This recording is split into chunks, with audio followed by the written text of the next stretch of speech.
अशा प्रकारचा जर जेव्हा प्रश्न येतो आपल्याला, तेव्हा याचे डिफरन्सिएशन कसे करायचे हे आपण या व्हिडिओमध्ये बघणार आहोत.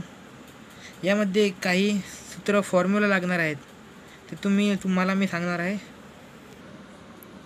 हे बघा, फॉर्म्युला मी तुम्हाला लिहून दाखवतो. फॉर्म्युला जर आला x of n is equal to, याचं उत्तर येते n of x n minus 1. हा फॉर्म्युला यामध्ये लागणार आहे. हा फॉर्म्युला हे बघा, आपण त्या फॉर्म्युलानुसार याचे उत्तर काढूया. याचे उत्तर कसे बघूया? हा 5 हे वाय इज इक्वल टू च्या स्वरूपात असते. Y is equal to x cube minus 2x minus 1 raise to 5. तर याला आपण पहिले differentiate with respect to x करणार आहे.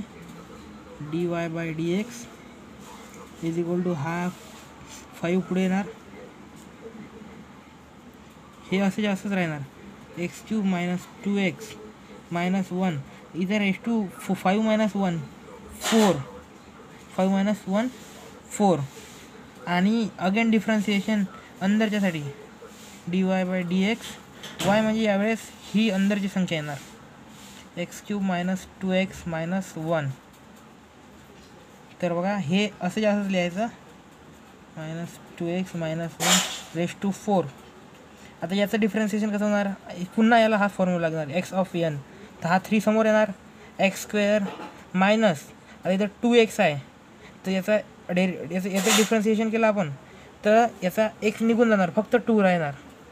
आणि कॉन्स्टंट टर्मचं डिफरन्सिएशन 0 येते, म्हणून याचं येणार minus 0.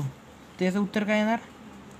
5x cube minus 2x minus 1 raise to 4 into 3x square minus 2. याला आपण अजून थोड्या चांगल्या पद्धतीने लिहूया, 3x स्क्वेअर मायनस 2 इंटू, नाही त्याला ब्रॅकेटमध्ये केलं तर चालते, 5 bracket x cube minus 2x minus 1 raise to 4. ठीक आहे. हे बघा, याचं उत्तर अशा प्रकारे होईल. थँक्यू.